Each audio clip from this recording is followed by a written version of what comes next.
I had on my little nightgown. She thought I was asleep.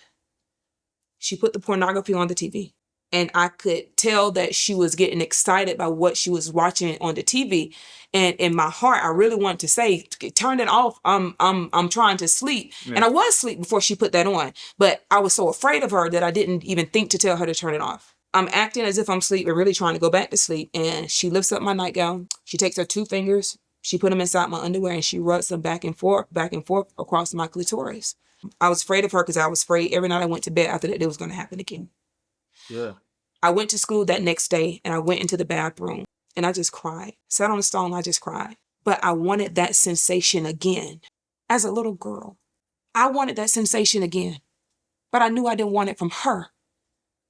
But I wanted that again.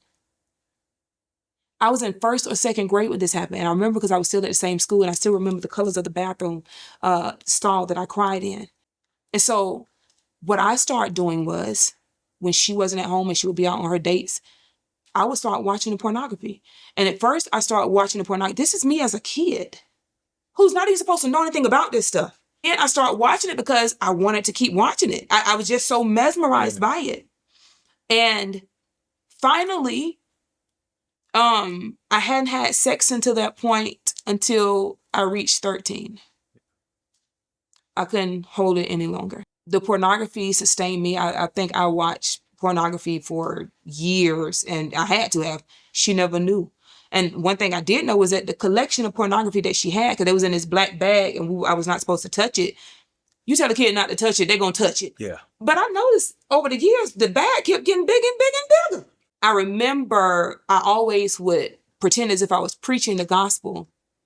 And I would see my mama, she would reach in between the mattress and I would see her do stuff in the mattress. But when I would walk in, I could see, she would put it back. And so there's one particular day, she wasn't in the room. And so I was like, I want to see what's under this mattress. And so I get this thing, it was kind of yellowish, pale looking, and it kept slipping out of my hand. I was like, why is this, slipping out of my hand?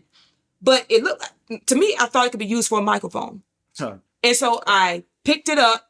Slipping out of my hand, I was able to control it to not get on my hand. And I'm acting like I'm preaching. She walks in and she says to me, give me that.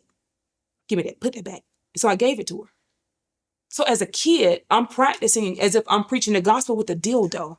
Yeah. Reality is, if you are a parent and you have done anything wrong to your children, you better pray you don't raise a child like Rashida Inez. Because see, Rashida Inez will tell the story while you're still alive.